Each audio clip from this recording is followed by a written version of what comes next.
Hello एमर्स, एक बार पुनः हम लोग आ गए हैं अपने टॉपिक को आगे बढ़ाने के लिए। इसके पहले वाले वीडियो के अंदर हम लोगों ने बात किया था कि कैसे ऐसे स्ट्रक्चर के बारे में बात करेंगे जिनका स्ट्रक्चरल फार्मूला भी सेम हो, दैट मीन्स स्ट्रक्चर भी सेम हो और मॉलिक्यूलर फार्मूला भी सेम हो। और वहाँ पे हम लोगों ने देखा था कि भैया डिफरेंट कहाँ से आता है, तो डिफरेंस आता है उन दोनों स्ट्रक्चर के अंदर उनके ओरिएंटेशन से। यानी दो स्ट्रक्चर हैं तो दोनों स्ट्रक्चर के अंदर जो कनेक्टिविटी है एटम की वो अलग अलग हो जाएगी और उस अनुसार हम बोल सकते हैं कि ये क्या है, आइसोमर्स। क्योंकि हमारा जो टॉपिक चल रहा है, लेक्चर चल रहा है, वो है जियोमेट्रिकल आइसोमर्स के ऊपर, ठीक है। जहाँ पे हम लोगों ने बात भी कर लिया था और समझ भी लिया था कि जियोमेट्रिकल आइसोमर है क्या, है ना। तो आज की कहानी उसी को और ब्रीफली समझने की है। तो जियोमेट्रिकल आइसोमरिज्म या जियोमेट्रिकल आइसोमर्स क्या समझा था इसमें ये समझा था कि भैया सेम मॉलिक्यूलर फॉर्मूला होगा, सेम स्ट्रक्चर होगा और सेम आईयूपीएसी होगा, बट क्या चेंज होगा, तो ओरिएंटेशन चेंज होगा।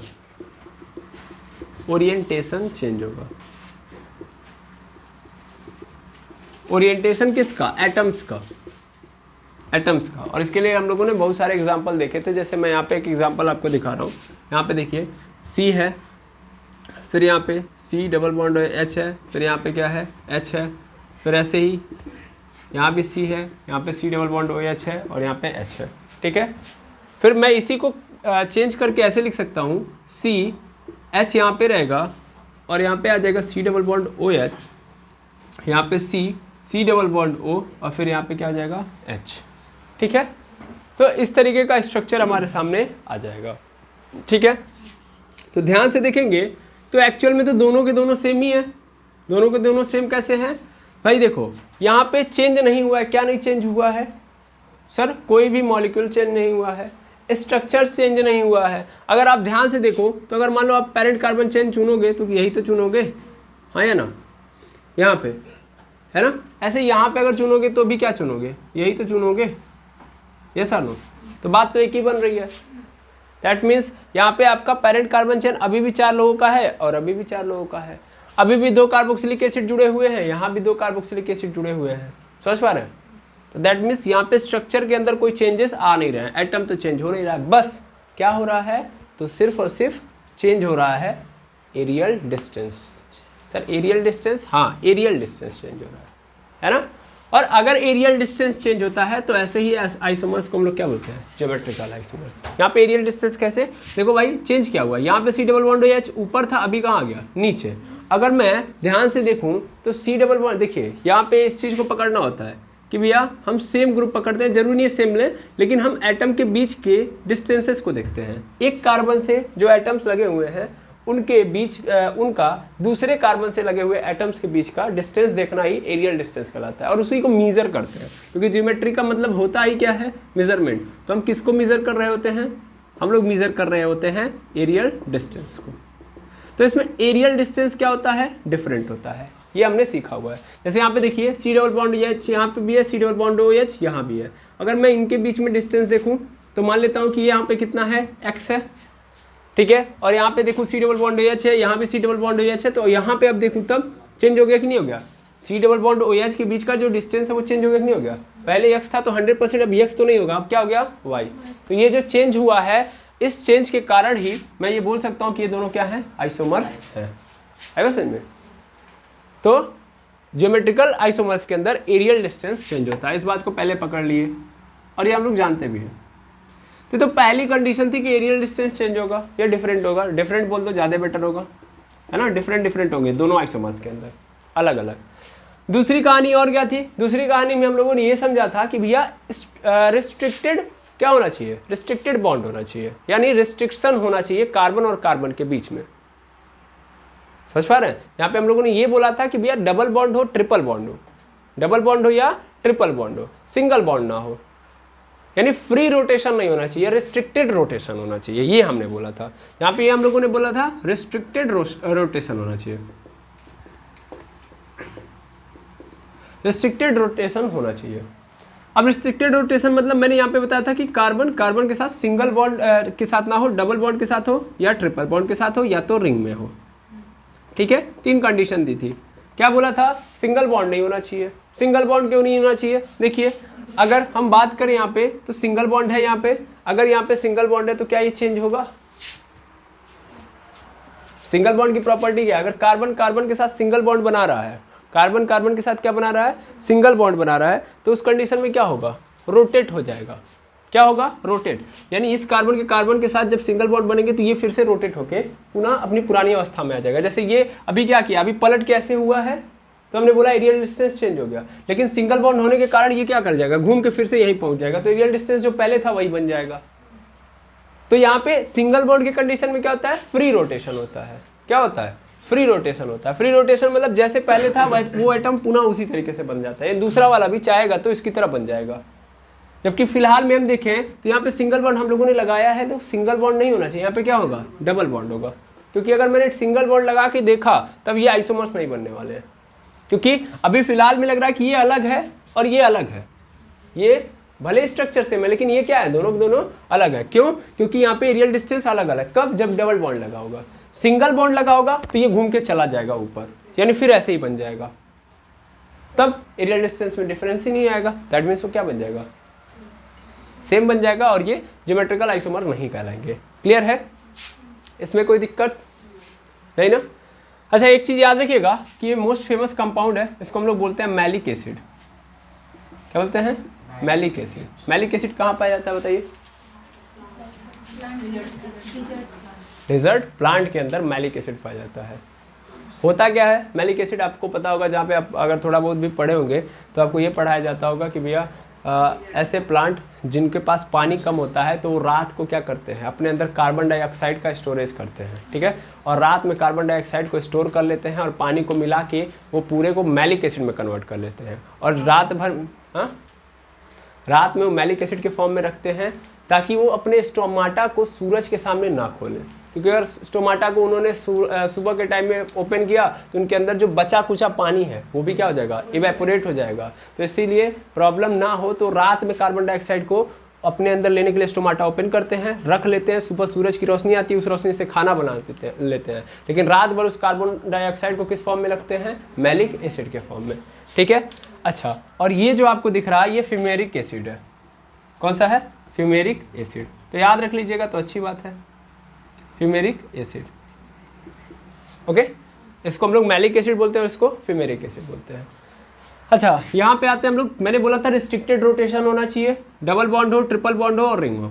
ठीक है, तो एक जगह पे हमसे क्वेश्चन ये पूछा गया कल वाले क्लास के अंदर, डाउट आया था कि भाई क्यों डबल बॉन्ड और ट्रिपल बॉन्ड, क्या डबल बॉन्ड और ट्रिपल बॉन्ड को ब्रेक करना आसान नहीं है? मतलब क्या ये रोटेट नहीं कर सकते हैं? यहाँ पे हम मानते हैं कि डबल बॉन्ड और ट्रिपल बॉन्ड रिस्ट्रिक्टेड रोटेशन है, मतलब इनमें रोटेट होने के चांसेस नहीं है। क्या 100% श्योरिटी है कि नहीं रोटेट होंगे? तो ऐसा बिल्कुल नहीं है। इस बात को आप पकड़ के रखिएगा। देखिए, एक्चुअल में एजम्पशन में मैं आपको ये समझाना चाहता हूँ कि होता क्या है। होता ये है कि जो सिंगल बॉन्ड होता है, सिंगल बॉन्ड, अभी मैं एकदम अच्छे से आप समझ लें तो ज़्यादा बेटर है, तो मैं अच्छे से समझाने का प्रयास करता हूँ कि जो सिंगल बॉन्ड होता है, क्या होता है? Single bond. सिंगल बॉन्ड की प्रोबेबिलिटी ये होती है कि वो कम ही, यानी रूम टेम्परेचर पे भी वो घूम जाएगा। सर नहीं समझे? मतलब ये स्ट्रक्चर है, अगर मैं इसके बीच में सिंगल बॉन्ड लगा दूँ, ठीक है, और मान लो यहाँ पे C डबल बॉन्ड OH था, यहाँ पे H था, यहाँ पे C डबल बॉन्ड OH था और यहाँ पे H था। सपोज कर लो ऐसे, नहीं इसको यहाँ पे H रखते हैं, यहाँ पे C डबल बॉन्ड OH, ठीक है, H था। तो रूम टेम्परेचर पे भी ये क्या हो जाएगा? रोटेट हो जाएगा। क्योंकि इसको बहुत कम एनर्जी चाहिए। कितनी एनर्जी चाहिए? बहुत कम। कितनी एनर्जी चाहिए? 448। ये 448 किलो कैलोरी जूल एनर्जी अगर हमको मिल जाती है, समझ पा रहे हैं, तो क्या हो जाएगा? ये रोटेट कर जाएगा। लेकिन डबल बॉन्ड के कंडीशन में बढ़ जाती है। यानी अगर हम डबल बॉन्ड के अंदर रोटेशन करवाना चाहते तो होगा रोटेट, ऐसा नहीं है कि नहीं रोटेट होगा, लेकिन एनर्जी क्या लगेगी? ज़्यादा, 648 किलो कैलोरी जूल लगेगा। ठीक है, थर्ड बॉन्ड के केस में 839 किलो कैलोरी जूल लगेगा। समझ पा रहे हैं? तो होगा रोटेशन, ऐसा नहीं कि नहीं रोटेशन होगा। एनर्जी की जरूरत, एनर्जी की रिक्वायरमेंट क्या है, ज़्यादा है, एनर्जी की रिक्वायरमेंट ज़्यादा है। अब समझो मैंने बोला ये रूम टेम्परेचर पे भी हो जाएगा, दैट मीन्स ये जो आपको स्ट्रक्चर नजर आ रहा है इसको room at a room temperature, मतलब मैं मान सकता हूँ कि 28 डिग्री सेल्सियस तक भी अगर रहेगा टेम्परेचर, 30 डिग्री सेल्सियस के टेम्परेचर में भी ये क्या कर सकता है, तक में मतलब मैं ये मैक्सिमम बता रहा हूँ, मैक्सिमम मतलब और ज़्यादा से ज़्यादा कम में भी हो सकता है, ये 22 डिग्री सेल्सियस पे भी हो सकता है, 25 डिग्री सेल्सियस पे भी हो सकता है, लेकिन ये नहीं। समझ पा रहे हैं? अब आप कहेंगे सर रूम टेम्परेचर से इनका लेना देना क्या है? रूम टेम्परेचर यार एनर्जी ही तो है, हीट ही तो है, हीट मतलब थर्मल एनर्जी है, तो इनको अगर थर्मल एनर्जी मिलेगी, समझ पा रहे हैं, रूम टेम्परेचर वाले पे भी थर्मल एनर्जी जो मिल रही है उस पर भी ये रोटेट कर जाएंगे, जबकि ये नहीं रोटेट करेंगे, इनको हाई एनर्जी चाहिए। इसीलिए यहाँ पे मैंने बोला कि रेस्ट्रिक्टेड रोटेशन होना चाहिए, दैट मीन्स हम ये लेंगे, ऐसा ना हो कि रूम टेम्परेचर पे ये क्या जाए, घूम जाए। समझ पा रहे हैं? तो याद रखिएगा, ऐसा नहीं कि इनको तोड़ना या इनको घुमाना पॉसिबल नहीं है, ये भी घूम सकते हैं, क्लियर है? लेकिन इसके लिए एनर्जी क्या देनी पड़ेगी, ज़्यादा। तो नॉर्मली हमारे पास जो सब्सटेंस या कंपाउंड्स होते हैं उनके अंदर हम सिंगल बॉन्ड नहीं रखते हैं, डबल बॉन्ड रख देंगे तो रूम टेम्परेचर पे कम से कम वो रोटेट नहीं होंगे। तो कम से कम हम कहाँ रहते हैं, रूम टेम्परेचर पे ही तो रहते हैं, हम कमरे में ही तो रहते हैं, तो कमरे में हम भी रहेंगे, कंपाउंड भी रहेगा, रोटेट नहीं करेगा, इसलिए आइसोमर्स होगा। क्लियर है? समझ में आया? दो कंडीशन समझ में आया कि नहीं आया? Aerial distance different, restricted rotation होनी चाहिए। और तीसरे नंबर पे देखेंगे हम लोग, तीसरे नंबर पे हम लोगों ने क्या बोला था, हम लोगों ने बोला था कि सेम नहीं होने चाहिए एक कार्बन के एटम, यानी सेम ग्रुप नहीं होना चाहिए एक कार्बन के एंड पे, है ना? क्या बोला था बताइए, आप बताइए। चलिए ठीक है, अच्छी बात है। आपने जो एग्जांपल दिया मैं उसी को एक्सप्लेन कर रहा हूँ। देखिए सी मान लेता हूँ कि यहाँ पे भी क्लोरीन हो गया, यहाँ पे भी क्लोरीन हो गया, और यहाँ पे मैंने रखा है CH3 और यहाँ पे रखा है H। ठीक है, रख लिया मैंने Cl दोनों, इसके एक साइड में मैंने क्या रख दिया, सेम कर दिया, सेम। अब मैं इस Cl से CH3 का देख रहा हूँ, Cl से CH3 का देख रहा हूँ, ठीक है ना? Cl से CH3 का देख रहा हूँ, तो कितना होगा डिस्टेंस, x हो गया। अगली बार मैंने क्या कर दिया, इसको रोटेट कर दिया, क्योंकि इसको रोटेट करने से कोई फायदा नहीं है, वो यहीं पे रहेगा। पहली बात तो डबल बॉन्ड लगा लेंगे हम, ठीक है? यहाँ पे डबल बॉन्ड, यहाँ पे क्या हो गया, अब H हो गया, यहाँ पे क्या हो गया, CH3 हो गया। दिख रहा असिस्टेंट? गुड, ठीक। अब देखेंगे हम लोग डिस्टेंस, तो फिर से देखिएगा, अब Cl से हम CH3 के बीच में देखेंगे तो ऐसे थोड़ी ना देखेंगे, नज़दीकी कहाँ पे, यहाँ भी तो Cl है, यहाँ कौन दूसरा Cl है, नहीं वो भी तो Cl ही है, तो यहाँ पे हम यहाँ से डिस्टेंस देखेंगे, भाई जिधर से नज़दीक पड़ रहा है उधर से ही तो देखेंगे। तो यहाँ भी फिर से हमको क्या नज़र आ रहा है, फिर से x ही तो नज़र आ रहा है, जितना गैप यहाँ पे था उतना ही गैप नीचे भी तो है कि नहीं है? तो क्या कोई चेंज आया, तो रियल डिस्टेंस में चेंज आया ही नहीं, तो क्या ये आइसोमर्स बना सकता है, नहीं आया समझ में? तो तीसरे नंबर पे हम लोगों ने क्या समझा हुआ था कि सेम ग्रुप एक ही कार्बन एटम से कनेक्ट नहीं होने चाहिए। इतनी बातें समझ ली थी या सालों? ये तो हम लोगों ने कंडीशंस देखे थे ज्योमेट्रिकल आइसोमर्स के, अभी तक मैंने क्लास के अंदर इतना ही बताया। इसके बाद हम लोगों ने क्या देखा था, सिस एंड ट्रांस। इसके बाद हम लोगों ने क्या देखा था, सिस एंड ट्रांस। सिस और ट्रांस क्या होता है बताइए? चलिए सिस और ट्रांस देखते हैं। सिस और ट्रांस जियोमेट्रिकल आइसोमर्स के टाइप्स थे, क्लियर है? चलिए सिस और ट्रांस जियोमेट्रिकल आइसोमर्स के टाइप्स थे, और पहले हम उनकी चर्चा कर लेते हैं, उसके बाद हम लोग क्वेश्चन की बौछार को सहेंगे। आज हमको कुछ और नहीं करना है, ज्योमेट्रिकल आइसोमर्स को फील करने के लिए अलग अलग टाइप से क्वेश्चन को देखना है,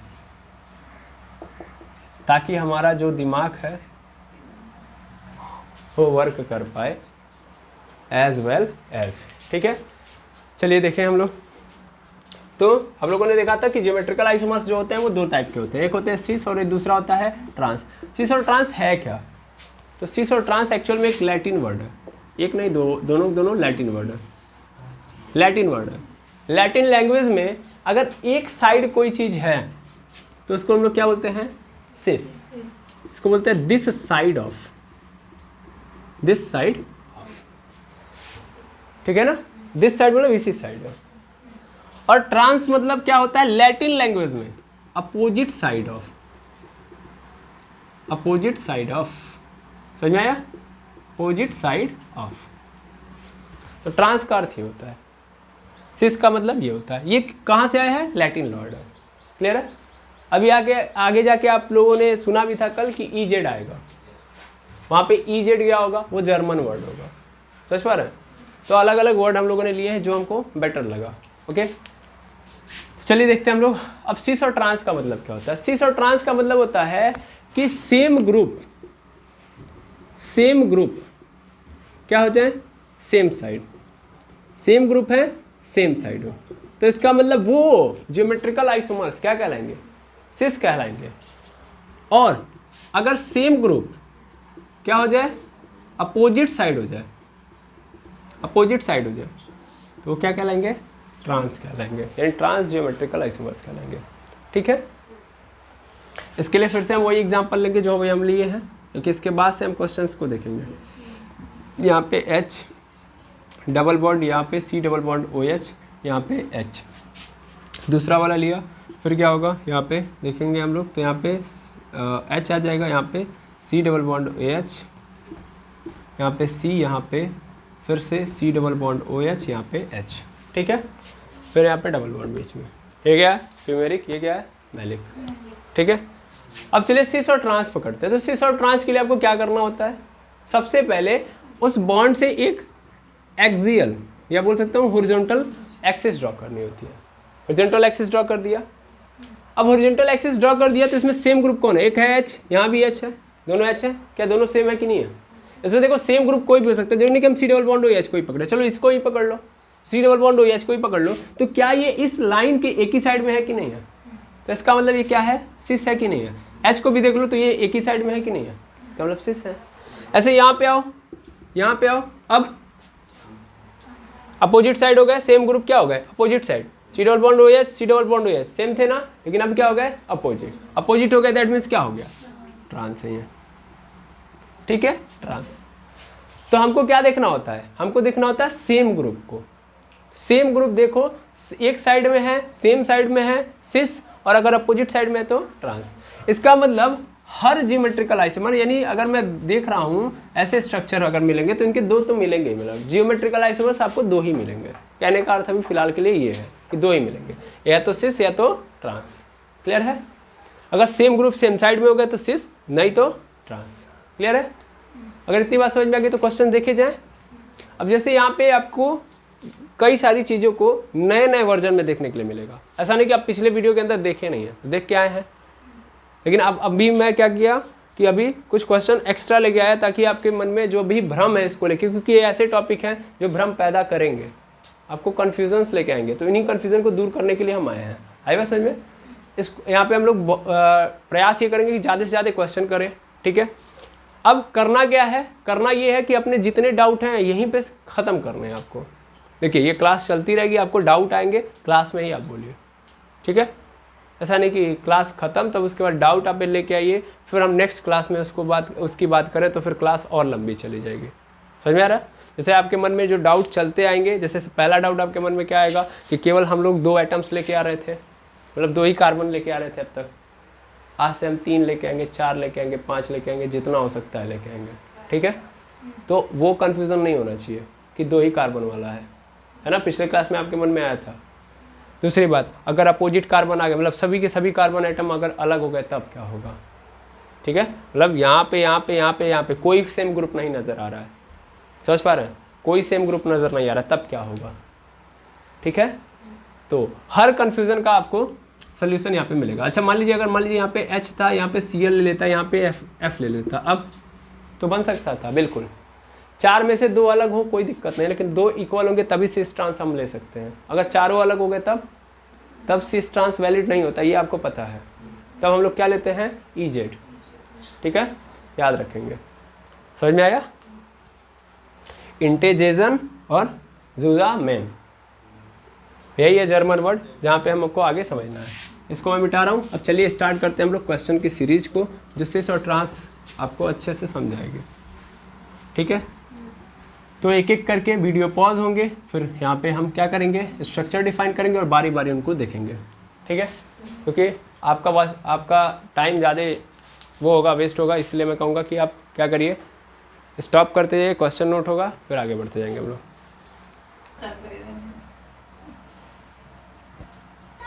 देखिए ये हमारे पास 5 एग्जाम्पल हैं।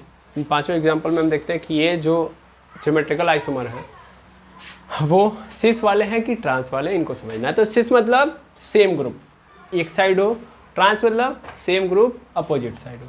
तो सबसे पहला ही हमारे पास खतरनाक आ गया। अभी सर आप सिखाए नॉर्मल और दिए खतरनाक, है ना। चलिए समझते हैं हम लोग क्या करना होता है। कुछ नहीं करना होता है, सिंपल। इस डबल बॉन्ड को पकड़ लो, इस डबल बॉन्ड को पकड़ो, यहाँ पे डबल बॉन्ड है, इस डबल बॉन्ड को पकड़ते हैं हम लोग। तो सर डबल बॉन्ड को क्या करें, ऐसे कर सकते हैं क्या? बिल्कुल, इसको रिवर्स कर लीजिए ना, ऐसे करने से भी बढ़िया है आप ऐसे कर लीजिए अगर आपको कन्फ्यूजन हो रहा है तो, ठीक है। जहाँ हो सकता है वहाँ पे कर लीजिए। अब इधर एच है, इधर एच है, ठीक है, इधर एच है, इधर एच है, इधर तो कुछ है ही नहीं, है ना। मतलब इसके बाद ये कार्बन जाके कार्बन से प्रेजेंट हो गया, इधर कार्बन कार्बन से प्रेजेंट हो गया। मतलब इसको अगर देखोगे तो यहाँ पे क्या है, इधर एच है, फिर डबल बॉन्ड, यहाँ पे एच है, और फिर इधर जाके ये सी बन गया है, फिर इधर जाके ये सी बन गया, फिर यहाँ पे ऐसे बन गया है ना। क्या इसके अलावा कुछ और है? देखिए इसका 3 1 4 हो रहा है, इसका भी 3 1 4। तो हम कहाँ से देखेंगे? यहाँ से देखेंगे। यहाँ से देख रहे हैं तो हाइड्रोजन हाइड्रोजन सेम साइड है कि नहीं है? सेम ग्रुप सेम साइड है ना, सेम ग्रुप सेम साइड है। दैट मीन्स ये क्या है? सिस है। सिंपल है कि नहीं है। ऐसे यहाँ पे आओ, यहाँ पे भी लाइन ड्रॉ कर दो डबल बॉन्ड के पास से, ठीक है। अब यहाँ पे भी देखो तो यहाँ पे क्या होगा, इस कार्बन के पास एक मतलब सॉरी ये 2, और यहाँ भी इसके पास भी 2, और ये 3 और ये 3 हो गया। अब यहाँ से क्या डाल दो? हाइड्रोजन, यहाँ भी हाइड्रोजन, तो ये भी क्या बन गया आपका? सिस, क्योंकि same hydrogen plus hydrogen same group है, सेम साइड है, दैट मीन्स क्या बन गया? सिस। क्लियर है। लाइन ड्रॉ किया, कहाँ से लाइन ड्रॉ करोगे? डबल बॉन्ड से, ठीक है, याद रखना डबल बॉन्ड के पास ही आपको करना है। थर्ड वाला तो आप लोगों ने देख के ही बता दिया होगा क्या है, सिस है कि ट्रांस है? क्या है? ट्रांस है। पहली बात ये जीआई है ही नहीं, ज्योमेट्रिकल आइसोमर्स है ही नहीं, सेम ग्रुप एक साथ आ कैसे गए? पहली बात, हाँ या ना। दूसरी बात कुछ हो सकती है? कभी नहीं। दूसरी बात यहाँ से फेल हुआ, ये फेल कहाँ से हुआ? पहली बात आपको आंसर देना पड़ेगा, ये जीआई है नहीं तो कहाँ से जीआई हमने नहीं माना, क्योंकि सेम एटम आ गए। अब मैं अगर इसको पलटूंगा भी तो ये सिस और ट्रांस कहाँ से बता पाएगा? पहली बात। दूसरी बात, यहाँ पे कहाँ सेम ग्रुप एक साइड और अपोजिट साइड वाला कहाँ नहीं बन रहा है? भाई मान लो अगर मैं लाइन ड्रॉ ही कर दिया तो कौन से सेम ग्रुप एक साइड होंगे? कोई सेम ग्रुप है क्या? ना ऊपर है ना ही नीचे है कि नहीं है। अच्छा, इनके अनुसार ऐसे कर देते हैं, ऐसे कर दे तो हो जाएगा, बिल्कुल हो जाएगा, लेकिन कभी भी प्रयास मत करिएगा, ठीक है ना। सिस और ट्रांस हमेशा क्या होगा? ऐसे चलेगा, बीच से तोड़ते हुए नहीं चलेगा। यानी आप ऐसे मत लाइन ड्रॉ करना स्टार्ट कर दीजिएगा, ठीक है। अरे उनका विचार वही था, ऐसे करने के लिए बोलिए। मतलब मैंने नहीं बताया तो उन्होंने ऐसा ही किया होगा, हमको लग रहा है, ठीक है। तो ध्यान देंगे, सी डबल बॉन्ड सी, यहाँ पे एच है, यहाँ पे एच है। एक कार्बन एटम पे अगर सेम ग्रुप आ जाते हैं तो उस कंडीशन में उसका जीआई पॉसिबल नहीं है, ये कहना चाह रहा हूँ मैं, ठीक है।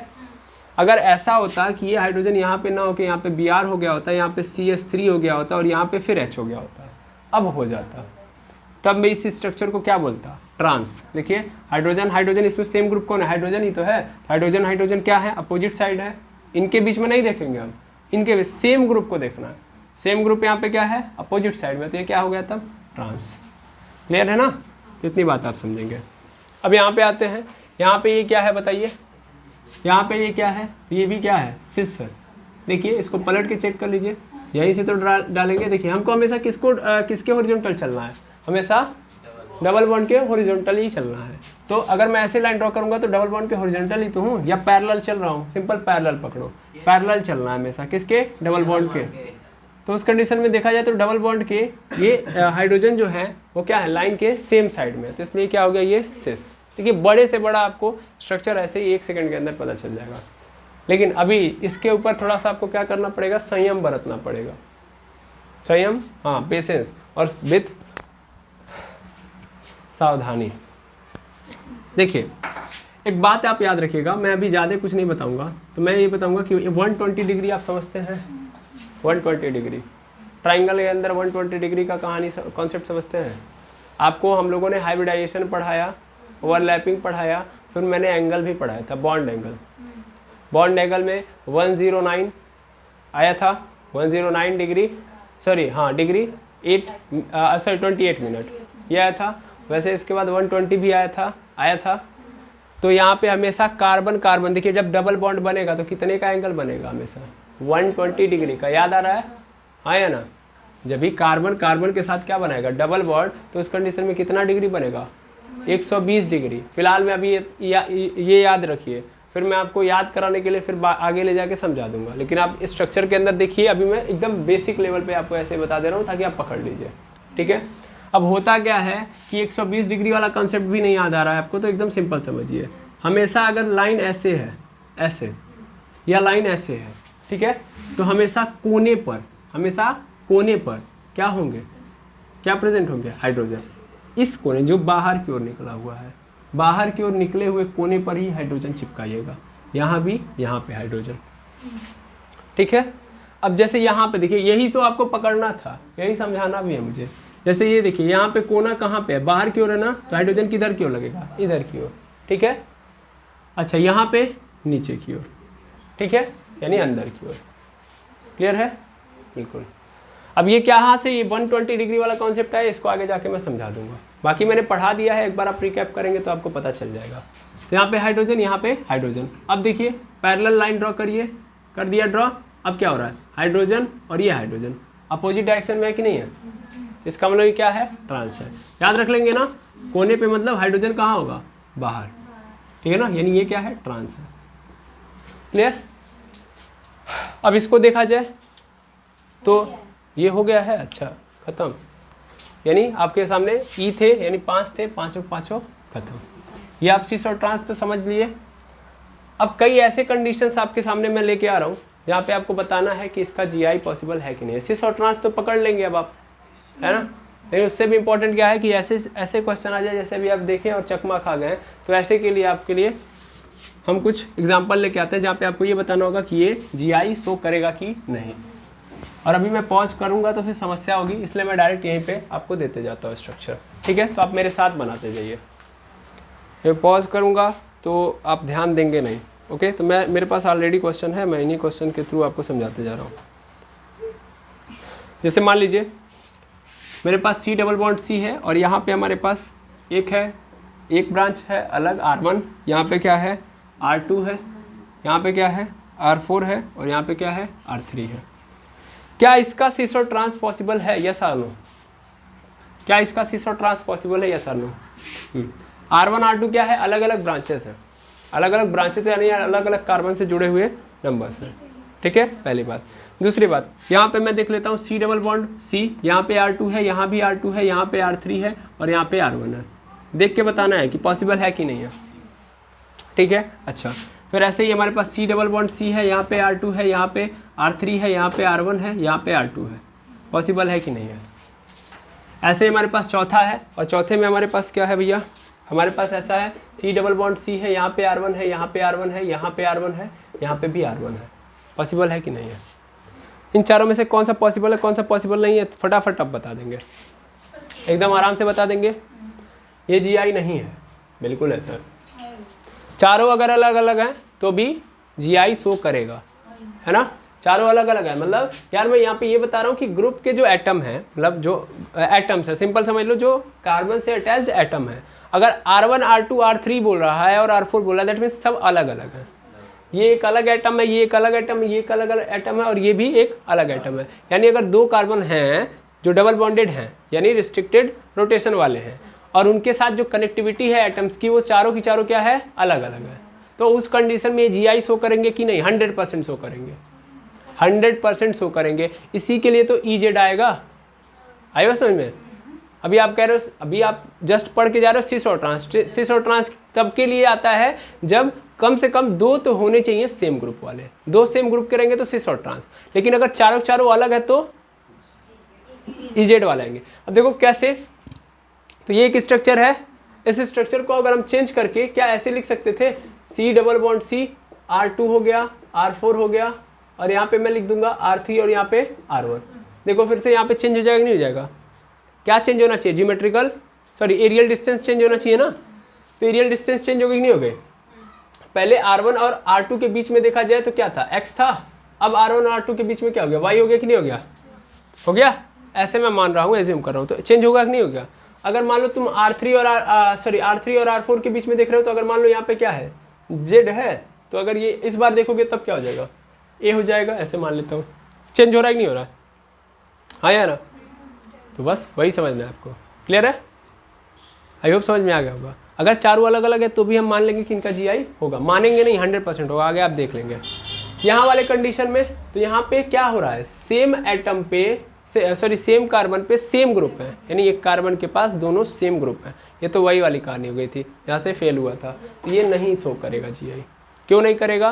क्योंकि मैंने अगर इनको पलट भी दिया तो भी एरियल डिस्टेंस में चेंज नहीं आएगा। आई होप समझ पा रहे होंगे आप। मान लो ये R3 से R1 कर दिया तो भी क्या होगा, R2 के बीच में जो गैप था वो उतना ही रहेगा। यहाँ पे R2 के बीच में अगर X था तो ये R1 यहाँ पे चला गया, ये R3 यहाँ पे आ गया, तो भी R2 मिल रहा है कि नहीं मिल रहा है, तो भी X ही होगा। जितना गैप यहाँ पे था उतना ही गैप यहाँ पे था। भाई कार्बन एटम या कहीं भी बॉन्डिंग जब होती है तो एक फिक्स पोजीशन होती है, वहाँ पे वो रहते हैं, है कि नहीं है? यही तो पढ़ा था हम लोगों ने, केमिकल बॉन्डिंग के अंदर पढ़ा हुआ है। यस और नो? बिल्कुल। अब यहाँ पे आके देखेंगे हम लोग, यहाँ पे क्या है, R1 है, R2 है, R2 है, R3 है ना? क्या पॉसिबल होगा GI इसका? बिल्कुल सर। इसके अंदर देखिए, एक कार्बन के ऊपर दो सेम ग्रुप नहीं है, बिल्कुल नहीं है, अलग अलग ग्रुप हैं, और अलग अलग ग्रुप हैं, तो इस कंडीशन में मैं क्या बोल सकता हूँ कि GI शो करेगा। और ये क्या सिस ट्रांस वाला होगा कि EZ? तो पहली बात तो अगर चारों सेम होते, चारों अलग अलग होते, तो उस कंडीशन में क्या होता, EZ आता। लेकिन फिलहाल में हम देखें तो क्या है कि R2 यानी दो, इन चारों में से दो क्या हो गए, सेम हो गए, और इस समय क्या कहाँ लाई कर रहे हैं, अपोजिट साइड में, जिसका मतलब ये ट्रांस तो शो कर रहे हैं ना, इसका मतलब इसका GI बनेगा, यानी इसका GI बनेगा, इसका GI बनेगा, इसका GI नहीं बनेगा। और इसकी बात देख लें, जहाँ पे चारों सेम हो गए 100% नहीं बनेगा। चारों सेम हो गए तो नहीं बनेगा, लेकिन चारों अलग अलग हो गए तो बनेगा। चारों में से दो भी सेम हो गए तो भी बनेगा। क्लियर हो गया? इतनी बात क्लियर हो गई? इसको आप नोट करके लिख लेंगे, हाँ या ना? बिल्कुल। अगर आप नोट करके लिख लेंगे तो फिर दिक्कत ही नहीं है। फिर अभी तो मैंने आपको प्रोस्पेक्टा बता दिया क्या करना है, अब इसी पे बेस्ड आप क्या करेंगे, कुछ और क्वेश्चन देखेंगे। ठीक है, चलिए और क्वेश्चन देखा जाता है। इसको मैं मिटा रहा हूँ।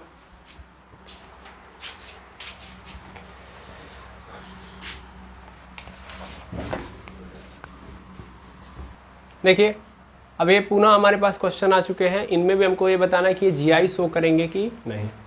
ठीक है, GI शो करने के लिए कंडीशंस आपको पता है, फ्री रोटेशन नहीं होनी चाहिए, यानी रिस्ट्रिक्टेड रोटेशन होनी चाहिए, एरियल डिस्टेंस में डिफरेंट होना चाहिए, और जो कनेक्टिंग एटम है, यहाँ पे देखो यार, हमको ज़्यादा कुछ नहीं देखना है, क्योंकि हर कंडीशन में देखोगे सब कुछ सेम मिलेगा आपको, मतलब दो कंडीशन तो इसके फॉलो करेंगे ही करेंगे, तीसरे वाले में दुविधा है और वही देखना है। जैसे पहला एरियल डिस्टेंस हमको क्या मिलेगा, अलग अलग, लेकिन ये एरियल डिस्टेंस तभी अलग अलग मिलेगा जब ग्रुप्स हमारे पास अलग अलग होंगे। समझ पा रहे हैं? ऐसा ना हो कि एक ही कार्बन के पास दो सेम ग्रुप हो, बस ये चेक कर लो ना, गेम ओवर, और कुछ नहीं चेक करना है। ठीक है, चलो स्टार्ट करें हम लोग। बिल्कुल सर।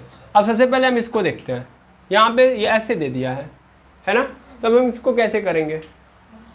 बड़ा आसान है सर, इसको अगर आप चाहो तो खोल सकते हो, बिल्कुल, यहाँ से मैं चाहूँ तो खोल दूंगा इसको, इधर H, इधर H, इधर H, इधर H, जहाँ दिक्कत है उसको ओपन कर दो।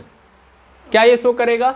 बिल्कुल नहीं सर, वो तो वही वाला हो गया, R1 R1 R1 R1, चारों चारों क्या हो गए, सेम, चारों चारों सेम है, GI नहीं शो करेगा। ठीक है, इस वाले पे आए हम लोग, इस वाले की कहानी थोड़ा समझिएगा। इस वाले में देखा जाए तो क्या है, इस वाले को फिर से ओपन करो तभी समझ में आएगा, नहीं तो ऐसे देख के तो तुम्हारा माथा फेल नहीं होगा, चक्कर ये आ जाएगा। यहाँ पे H, यहाँ पे H, यही है। इस कार्बन से दोनों हाइड्रोजन जुड़े हैं, और इस कार्बन से क्या हुआ है, एक हाइड्रोजन जुड़ा हुआ है और एक CH3। क्या ये शो करेगा? बिल्कुल नहीं सर। इस कार्बन से पुनः क्या हो गया, सेम ग्रुप जुड़ गया है ना, पुनः सेम ग्रुप जुड़ गया है, दैट मीन्स ये भी नहीं शो करेगा। क्लियर है? बस ऐसे ही पकड़ते जाएंगे, आपका दिमाग वैसे ही बूस्टअप होते जाएगा। यहाँ पे देखें हम लोग, यहाँ वाले कंडीशन में फिर से इसको ओपन कर लेते हैं, जहाँ दिक्कत है वहाँ सोल्यूशन है। देखिए यहाँ पे H है तो यहाँ पे क्या हो जाएगा, CH3, डबल बॉन्ड, फिर यहाँ पे क्या है, C है, यहाँ पे H, फिर यहाँ पे CH3। क्या ये शो करेगा? बिल्कुल शो कर रहा है सर, है ना। और ये क्या है सर, सीस वाला है, देख के ही बता सकते हैं, कुछ अलग कहने की जरूरत है नहीं, क्योंकि किसी भी कार्बन के ऊपर सेम ग्रुप नहीं है ना, किसी भी कार्बन के ऊपर सेम ग्रुप नहीं है। ठीक है, और जो भी है अलग अलग, मतलब 4 में से 2 अलग है, 2 अलग है, और जो सेम वाले है वो एक साइड में है, ये भी है, तो इसलिए क्या है, ये सिस है ना। ट्रांस बनाना चाहे तो हम क्या कर सकते हैं, पलट के बोल देंगे तो इसका ट्रांस भी पता चल जाएगा हमको, ठीक है। तो इसका मतलब इसका जीआई होगा, हमको अभी सिस और ट्रांस नहीं बताना, लेकिन फिलहाल में आप समझते जाएंगे। जीआई शो कर रहा है। इस वाले के पास है हम लोग, इस वाले को देखते हैं हम लोग। तो इस वाले की कहानी अगर हम देखें तो क्या नज़र आ रहा है हमको, सर सी नज़र आ रहा है, और यहाँ पे क्या नज़र आ रहा है, CH3, फिर ट्रिपल बॉन्ड C नज़र आ रहा है, फिर यहाँ पे क्या आ रहा है, CH3। अब इसका क्या करें सर, क्योंकि यहाँ पे हाइड्रोजन तो है ही नहीं, कहाँ पे, सॉरी यहाँ पे C है, ठीक है ना, हाँ ठीक। तो ये है, अब क्या करें, अब क्या इसका जीआई हम निकाल सकते हैं। यहाँ पे सर इसके साथ कोई और कनेक्टिविटी तो है ही नहीं, है ना, क्या और कनेक्टिविटी है, नहीं। तो पहले कंडीशन पकड़ो, कंडीशन क्या होनी चाहिए, कंडीशन क्या थी, सेम ग्रुप नहीं होना चाहिए। क्या सेम ग्रुप है किसी एक कार्बन एटम से, मैं मान लेता हूँ कि यहाँ पे क्या है, खाली है, यहाँ भी खाली है, छोड़ दिया, क्या है, खाली है। अभी समझो ध्यान से, अगर मैं मान लेता हूँ कि सपोज कर लो कि यहाँ पे कोई एटम होता, अगर मान लो यहाँ पे एटम होता तो यही तो ऐसे ऐसे ही तो कनेक्ट होता, अगर ऐसे ऐसे कनेक्ट है तो जीआई शो करेगा कि नहीं करेगा, तब तो करेगा ना भाई। ये जीआई शो कर रहा है क्योंकि यहाँ पे क्या है, खाली है। क्या बोला गया था, क्या बोला था, यही तो बोला था कि भैया एक कार्बन से रिस्ट्रिक्टेड रोटेशन होनी चाहिए, दिख रहा है ना। और दूसरी बात, कार्बन एटम से जो जुड़े हुए क्या है, कनेक्टिंग एटम्स है, वो सेम नहीं होने चाहिए, यानी एक कार्बन से सेम ग्रुप नहीं जुड़ना चाहिए। क्या जुड़ रहा है सेम ग्रुप, नहीं, यहाँ पे तो खाली है ना, बस, यानी ये क्या करेगा, जीआई शो करेगा। ऐसे यहाँ पे आ जाओ, यहाँ पे देखो, यहाँ की कहानी C ट्रिपल बॉन्ड C, यहाँ पे Br है, यहाँ पे क्या है आपका CH3 है, फिर से यहाँ पे खाली, यहाँ पे खाली, जीआई शो करेगा कि नहीं करेगा, करेगा, आया ना, बिल्कुल करेगा। यहाँ वाले कंडीशन में आओ, यहाँ वाले कंडीशन को पकड़ो, क्या है भाई, यहाँ पे तो सीधा सीधा दिख रहा है ना, CH3, यहाँ पे H डबल बॉन्ड C, यहाँ पे CH3, यहाँ पे CH3, करेगा कि नहीं करेगा, बिल्कुल नहीं करेगा। CH3 एक कार्बन आइटम से सेम ग्रुप आ गए, नहीं दिख रहा है, ठीक है, क्लियर। तो यानी ये वाला नहीं जीआई शो करेगा, बाकी इतने जीआई शो करेंगे, क्लियर है, ठीक।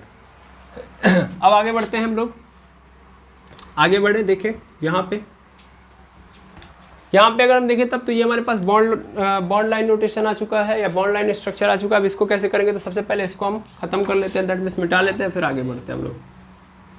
अब देखेंगे यहाँ पे, इसके लिए भी आपको ज़्यादा कुछ करने की जरूरत नहीं, इसको भी ओपन कर लीजिए अगर आपको समस्या उत्पन्न हो रही है तो फटाफट देखेंगे। यहाँ पे C डबल बॉन्ड C है, इधर क्या है आपका, तो इधर है आपका C2H5, है ना। देखिए इस कार्बन से, यहाँ वाले कार्बन से 1 2 कार्बन जुड़े हैं, दैट मीन C2H5 जुड़ा है ना। यहाँ पे देखो इधर भी क्या, इस वाले कार्बन से भी C2H5 जुड़ा है, और इधर क्या जुड़ा है, CH3, यही तो है, एक कार्बन जुड़ने का मतलब CH3। क्या इसका कंप्लीट हो गया, नहीं सर, इसका 3 हुआ, एक और चाहिए, तो 100% एक क्या होगा, वो हाइड्रोजन। अब मेरा क्वेश्चन आपसे ये है कि क्या ये जीआई शो करेगा कि नहीं करेगा, बिल्कुल सर, किसी भी कार्बन के पास सेम ग्रुप नहीं है। देखिए इस कार्बन के पास भी C2H5 और CH3 है, इसके पास भी C2H5 और H है, अलग अलग है, दैट मीन्स जीआई शो करेगा। और अगर नॉर्मली देखा जाए तो ये क्या है सर, ये ट्रांस है, सॉरी सिस है, क्या है, सिस। किसके अनुसार कह रहे हो, C2H5 के अनुसार। क्या इनके बीच में सिस देखेंगे, नहीं, सेम ग्रुप एक साइड है, कौन है सेम ग्रुप इस बार, C2H5, क्लियर है, बिल्कुल, यानी ये जीआई शो करेगा ही करेगा। यहाँ पे आ जाओ, इसको देख लो, तो ये क्या होगा आपका C, यहाँ पे C2H5 है, मैं ओपन कर रहा हूँ, यहाँ पे CH3 है, डबल बॉन्ड CH3 और यहाँ भी CH3, क्या शो करेगा, नहीं करेगा। सेम ग्रुप आ गए, हाँ या ना, नहीं करेगा, मिटा दिया जाए, बिल्कुल। इन सबको फटाफट ख़त्म भी करते जाइए। अब आते हैं यहाँ पे, यहाँ वाले कंडीशंस को देखें, तो यहाँ पे क्या है, डबल बॉन्ड, फिर यहाँ पे क्या है, CH3 है, दैट मीन्स यहाँ पे C है, CH3 है। फिर इधर देखिएगा, यहाँ पे कहानी क्या बन रही है कि यहीं से इधर भी गया है और इधर भी, समझ पा रहे हैं ना। तो इसका मतलब क्या, C है, इधर क्या है, C2H5 है, और इधर क्या है, CH3 है। यहाँ पे तब क्या होगा, H, कुछ नहीं है तब H। क्या ये शो करेगा, 100% शो करेगा। और क्या है, ये ट्रांस है, सॉरी सिस है, क्योंकि सेम है ना, सेम किसके बीच में देख रहे हैं, CH3 सेम ग्रुप है मेरा, और दोनों एक साइड है, इसका मतलब क्या है, ये सिस है। अच्छा इस वाले को देख लिया जाए, ये तो हो गया, यानी ये भी शो करेगा, ये शो नहीं करेगा, ये शो कर रहा है। अब इस वाले के पास आते हैं, यहाँ पे देखेंगे, यहाँ पे क्या होगा हमारा C, मतलब इस साइड C होगा, फिर डबल बॉन्ड C होगा, फिर क्या है इससे जुड़ा 1 2 3, यानी क्या हो गया C3H7। हाँ ठीक तो है, 7 ही होगा, ठीक है। अब बाकी जगह पे क्या है, बाकी है, तो बाकी मतलब कुछ और तो दिया नहीं है, तो इसका मतलब यहाँ पे क्या होगा हाइड्रोजन, यहाँ पे भी हाइड्रोजन, यहाँ पे भी हाइड्रोजन, क्योंकि इसका 2 ही कंप्लीट हुआ है ना, 2 मतलब बाकी 2 क्या होंगे हाइड्रोजन। क्या ये क्या ये GI शो करेगा? नहीं, क्यों? क्योंकि इस कार्बन के पास सेम ग्रुप आ गए हाइड्रोजन हाइड्रोजन के, तो ये GI नहीं शो करेगा। क्लियर हो रहा है, हाँ या ना? चलिए यहाँ तक आपको समझ में आ गया। अब 10वें तक आपने समझ लिया, 11वें से आपके लिए समस्या बढ़ेगी, ये आपको लग रहा होगा, है ना, क्योंकि आपको नजर आ गया है डबल डबल बॉन्ड, है ना, और डबल डबल बॉन्ड मतलब आपके लिए प्रॉब्लम क्रिएट होने वाली है, लेकिन ऐसा बिल्कुल है नहीं, ठीक है ना। चलिए समझते हैं हम लोग। यहाँ पे देखेंगे हम लोग, तो पहले स्ट्रक्चर को डिफाइन करिए। यहाँ पे C है, फिर डबल बॉन्ड C है, यहाँ पे देखेंगे हम लोग, तो यहाँ पे क्या है CH3 है, तो यहाँ पे क्या हो जाएगा H। मैं पहले ओपन करते हुए चलूंगा एक एक को, ठीक है। फिर यहाँ पे देखो तो इस C से क्या कनेक्ट है सर, एक C कनेक्टेड है, और इस C से फिर डबल बॉन्ड लगा हुआ है, और फिर इसके बाद क्या नजर आ रहा है आपको, CH3 नजर आ रहा है, मतलब एक और C है और उस C से क्या कनेक्टेड है CH3, ठीक है। बनाएंगे ऐसे ही तो बनाएंगे, बनाने में कोई झोल नहीं ना आपका, ठीक। अब क्वेश्चन इंपॉर्टेंट ये है कि सबसे पहले यहाँ तक तो कर लिया, लेकिन सबसे इंपॉर्टेंट चीज़ है कि हाइड्रोजन कनेक्ट करना स्टार्ट करो। अच्छा यहाँ पे दिक्कत आ रही है, यहाँ पे 1 2 3 4 5 6 हो रहा है, इसमें कितने हैं 5, तो 1 2 3 4 5 6 हो तो रहा है 6, ओके ठीक है। अब कहाँ खाली है, तो इस कार्बन को 3 मिल गया, यानी इसके पास क्या होगा एक हाइड्रोजन होगा। यहाँ पे देखेंगे तो यहाँ पे क्या होगा एक हाइड्रोजन होगा, ठीक है। इधर आ जाओ, इधर इसका भी एक क्या होगा हाइड्रोजन होगा, दिख रहा है। अब अगर मैं इसको पकड़ूँ यहाँ पे, तो क्या ये सिस और ट्रांस शो करेंगे? यस सर, पकड़ेंगे और देखेंगे, तो यहाँ पे सिस और ट्रांस शो कर रहे हैं। याद रखना अगर डबल बॉन्ड ट्रिपल बॉन्ड ज़्यादा बार आ रहे हैं तो सबका बारी बारी चेक करेंगे। हो सकता है कि ये वाला ना शो कर रहा हो, लेकिन इस वाले के अनुसार ये शो कर जाए, हो सकता हो ये वाला ना शो कर रहा हो, इसके अनुसार शो कर जाए, ठीक है। तो सिस और ट्रांस बन सकता है किसी के भी अनुसार, किसी के भी रिस्पेक्ट में हो सकता है। तो यहाँ पे डबल बॉन्ड ट्रिपल बॉन्ड में डरना नहीं है, बस चुपचाप मजबूती से खड़े होकर ये चेक करना कि बारी बारी कहीं पे दिक्कत तो नहीं आ रही है। अगर बारी बारी हर जगह बना है तो हर जगह हो जाएगा, ठीक है, क्लियर। अब देखो यहाँ पे देखा जाए तो क्या हो रहा है सर, इससे ये सब कनेक्टेड है ना, और इधर उसी से हाइड्रोजन कनेक्टेड है। इस वाले कार्बन से CH3 और हाइड्रोजन सेम नहीं है, सेम कनेक्टिविटी नहीं है, रिस्ट्रिक्टेड रोटेशन है, दैट मीन्स ये GI शो करेगा। और कैसा GI शो करेगा, यहाँ पे ये कैसा है ट्रांस वाला है। हो गया इसका कहानी खत्म। यहाँ पे भी चाहो तो देख सकते हो, हाँ या ना। इस वाले को पकड़ो, इस वाले को पकड़ो, इस कार्बन से ये पूरा का पूरा कनेक्टेड है, हाँ या ना, और फिर हाइड्रोजन कनेक्टेड है यहाँ पे देखो। जबकि इस वाले कार्बन से देखो तो CH3 और H, तो सेम कहानी बन रही है कि नहीं बन रही है। इसका मतलब ये क्या है, ये भी ट्रांस है, तो ये दोनों GI शो कर रहे हैं कि नहीं कर रहे हैं, तो इसका GI पॉसिबल है कि नहीं है। इस स्ट्रक्चर का भी GI पॉसिबल है। टफ है? बिल्कुल नहीं। इस वाले को देखा जाए, बिल्कुल, तो CH3 है, यहाँ पे CH3 रहने दो, फिर डबल बॉन्ड CH, मतलब ऐसे लगाओ, यहाँ पे बस इसको पकड़ो पहले। यहाँ पे C है, इससे एक H कनेक्टेड है, इससे फिर CH3 कनेक्टेड है, डबल बॉन्ड फिर C, फिर क्या कनेक्टेड है H कनेक्टेड है, फिर आपको C मिल रहा है C, दैट मीन्स C, और उसके बाद फिर डबल बॉन्ड C। अब इससे क्या हो रहा है, दो ठो H कनेक्ट हो रहा है और इससे क्या हो जाएगा H, ठीक है। चलो देखो किसका सिस बन सकता है, किसका सिस नहीं बन सकता, सॉरी किसका जियोमेट्रिकल आइसोमेरिज्म पॉसिबल है, किसका नहीं है। देखो इसके अनुसार देखूँ मैं, तो इस कंडीशन में यहाँ पे क्या हो रहा है, इस पूरे को मान लेता हूँ कि R है, एक अलग ब्रांच है, ये R अलग हो गया। अब देखो, अब मैं यहाँ पे ये बोल सकता हूँ, ऐसे देख लो, यहाँ पे H, यहाँ पे R, यहाँ पे H, यहाँ पे CH3। अब देखो इसका, इन सबको एक ही मान लो R। अब देखो बन सकता है कि नहीं बन सकता इसका जियोमेट्रिकल आइसोमेरिज्म। किसी भी एक कार्बन पे सेम ग्रुप प्रेजेंट नहीं है, दैट मीन्स क्या हो रहा है, दैट मीन्स क्या हो रहा है, ये जियोमेट्रिकल आइसोमेरिज्म शो करेगा। और क्या है ये, देखिए इसमें सेम ग्रुप कौन नजर आ रहा है, हाइड्रोजन, और वो क्या है लाइन के एक साइड है, दैट मीन्स ये सिस है। क्लियर है, आया ना, बिल्कुल। अब इसका देख लिया जाए, इस वाले की कहानी को देख लिया जाए, तो इसमें हम कार्बन को पकड़ेंगे, ये कार्बन है हमारा, और डबल बॉन्ड, फिर C, फिर इधर H, फिर इधर H, फिर इधर H, और इस पूरे को हम तब इसके लिए क्या मान लेंगे R। मान लिया। अब देखो इसका सीस और ट्रांस पॉसिबल है, क्या GI शो करेगा? नहीं करेगा। क्यों? क्योंकि इसी कार्बन से इस कार्बन से 2 सेम ग्रुप जुड़ चुके हैं, तो यहाँ पे GI नहीं शो करेगा। है समझ में? तो इसका GI पॉसिबल नहीं है। आई होप समझ में आ गया होगा। और भी क्वेश्चन आप करना चाहेंगे, है ना? करना चाहेंगे?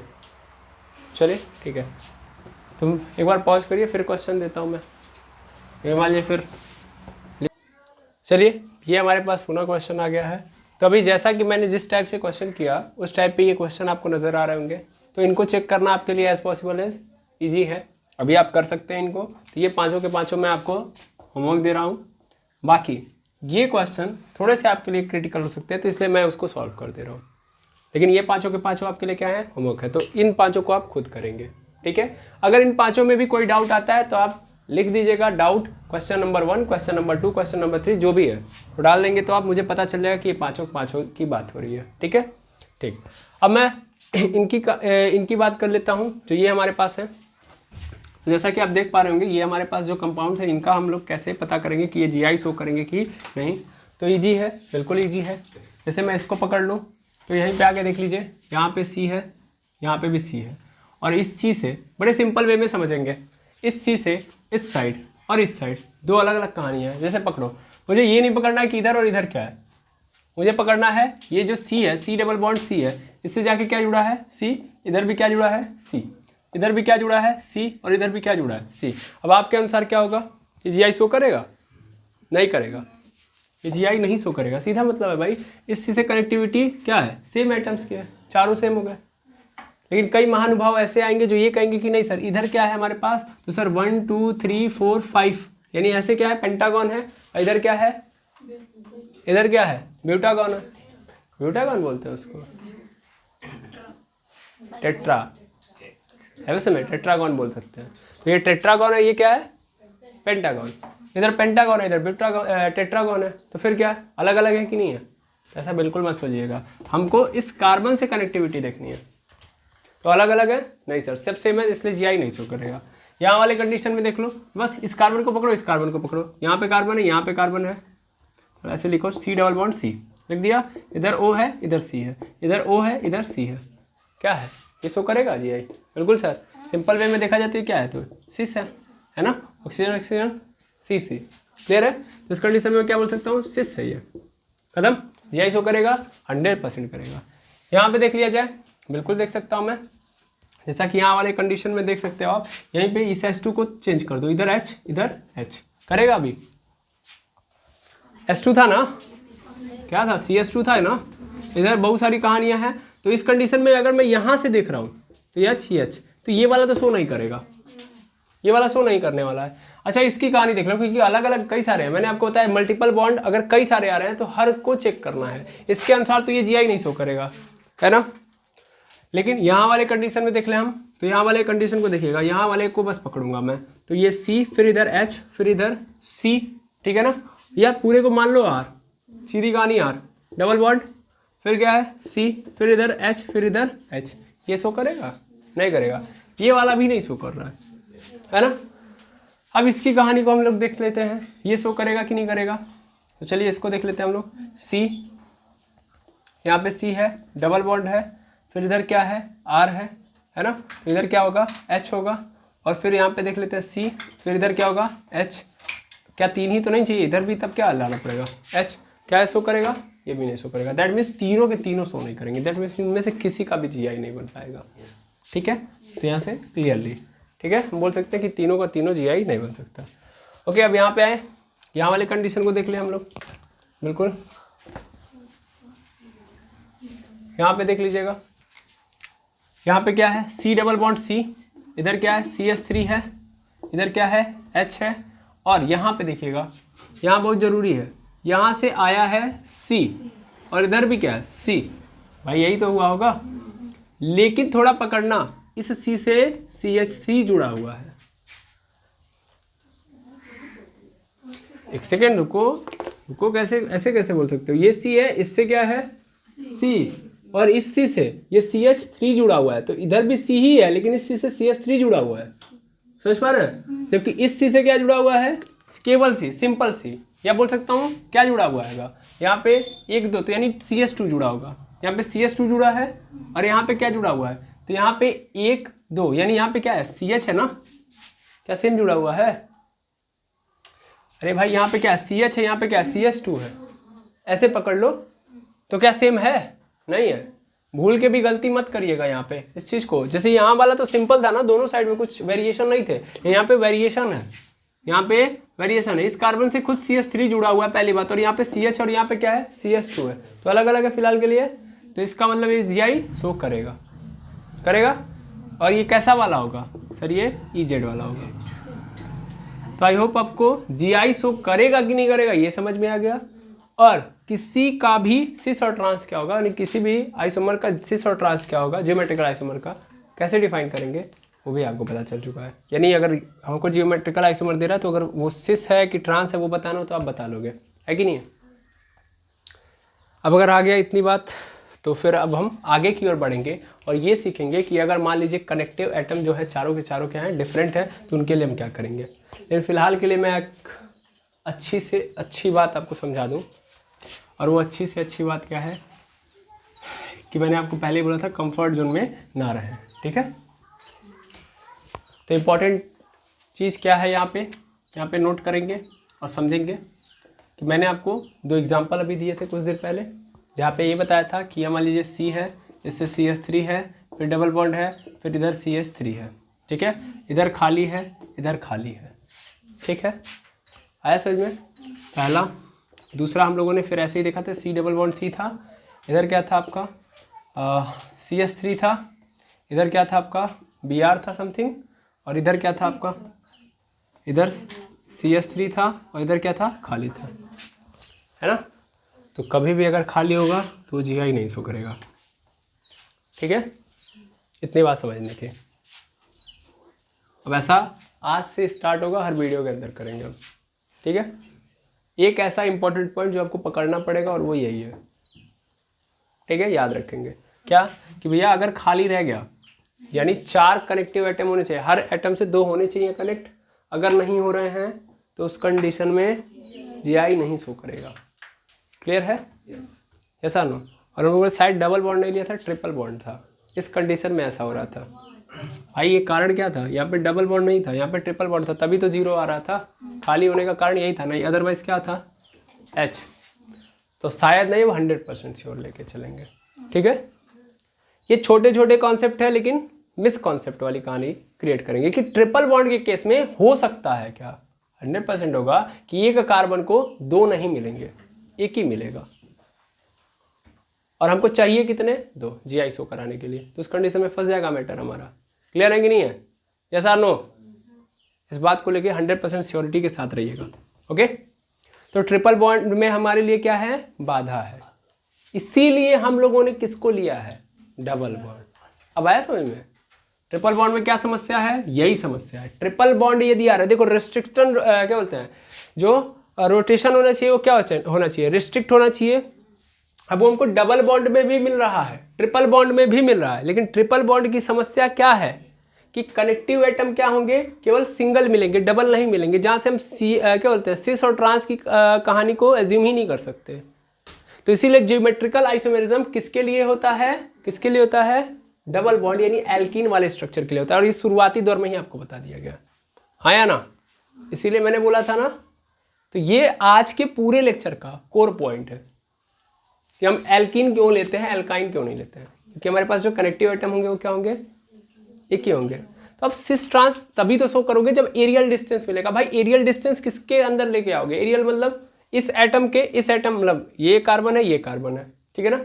अब इन कार्बन्स के बीच में देखोगे ना कि इनके साथ जो कनेक्टिव एटम है इन्हीं के बीच में आप देख रहे हो एरियल डिस्टेंस, अगर वही नहीं चारों दिए रहेंगे तो एरियल डिस्टेंस वहाँ कौन चीज़ का देखोगे, तब तो ये पूरा स्ट्रक्चर सीधा हो जाएगा, हाँ या ना भाई। इसको तब सीधा लिख दो, फिर ऐसे कैसे कर पाओगे, ऐसे करने का कोई अर्थ है, कोई अर्थ नहीं है। तब एरियल डिस्टेंस आप फाइंड आउट कर पाओगे नहीं, और एरियल डिस्टेंस नहीं फाइंड आउट कर पाओगे तो ज्योमेट्रिकल आइसोमेरिज्म कहाँ से बता पाओगे, समझ पा रहे हैं, बिल्कुल। तो कोर पॉइंट समझ में आ गया कि ट्रिपल बॉन्ड नहीं लेना है, जहाँ पे आएगा ट्रिपल बॉन्ड वहाँ पे क्या है, बाधा है। क्लियर, आई होप यहाँ पे समझ में आ गया होगा, क्लियर।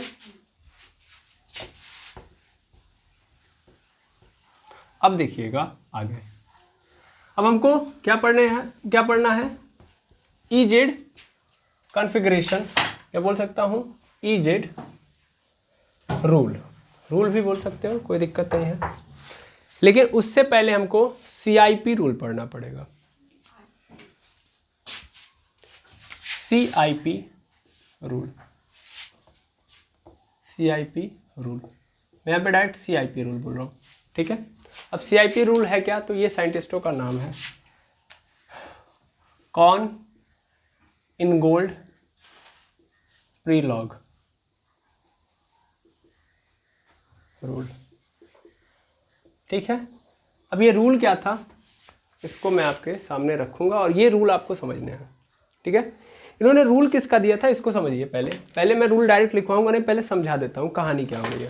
कहानी ऐसे आएगी कि मान लीजिए, देखो यार ये EZ के लिए आया हुआ रूल, इसी रूल पे EZ वाला कहानी आपका स्टार्ट होगा, ठीक है। मान लो ये कार्बन है, इसके बीच में डबल बॉन्ड है, फिर यहाँ पे मान लेता हूँ X है, यहाँ पे Y है, यहाँ पे Z है और यहाँ पे क्या है A है, मतलब W है, ठीक है। चारों अलग अलग एटम्स हैं। अब मैं कैसे एज्यूम करूंगा, देखो सिस और ट्रांस की तरह हमको बनाना पड़ेगा। क्या करना पड़ेगा, सिस और ट्रांस की तरह। क्योंकि यहाँ पे कोई सेम है नहीं, इसीलिए हम सिस और ट्रांस नहीं ले सकते। तो हम क्या करेंगे, हम ये करेंगे कि इस कार्बन के इन दोनों एटम को पकड़ेंगे, ठीक। उसी तरीके से इस कार्बन के इन दोनों एटम को पकड़ेंगे और इनमें प्रायोरिटी चेक करेंगे।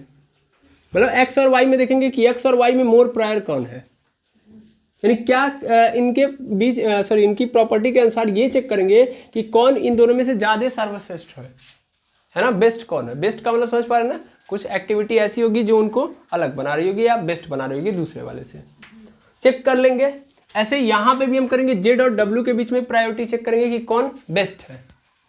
जो बेस्ट होगा वो अपने आप में पहला नंबर होगा। सपोज कर लो मेरे अनुसार Z और W में से Z क्या है, सिंपल समझना, Z बेस्ट है W से, तो इस कंडीशन में इसको हम 1 नंबर देंगे, यानी ये मेरे लिए पहले नंबर पे रहेगा, ठीक।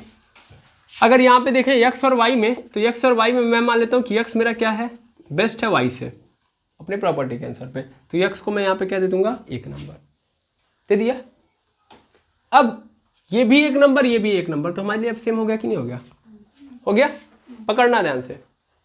अब अगर ये सेम हो गया, ये भी सेम हो गया, तो सेम वाले इस लाइन के कहाँ है, एक साइड है, तो सिस बनेगा कि नहीं बनेगा।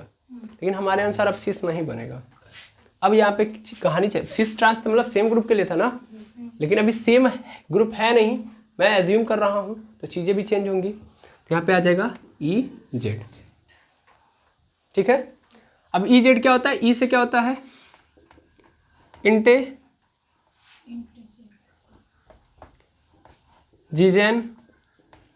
और इसका होता है जुजामेन, ठीक है। ये जर्मन वर्ड है, जुजामेन और इंटेजीजेन, ठीक है। इंटेजीजेन और जुजामेन ये जर्मन वर्ड है, दोनों के दोनों। अब कुछ तो अर्थ होगा, क्या अर्थ है ये समझिएगा। जुजामेन का मतलब होता है टुगेदर, जुजामेन का मतलब क्या होता है, टुगेदर, ठीक है। और एंटीजीजन का मतलब होता है अपोजिट, बस इतना ही पकड़ना था। एंटीजीजन का मतलब अपोजिट और जुजामेन का मतलब टुगेदर, क्लियर है।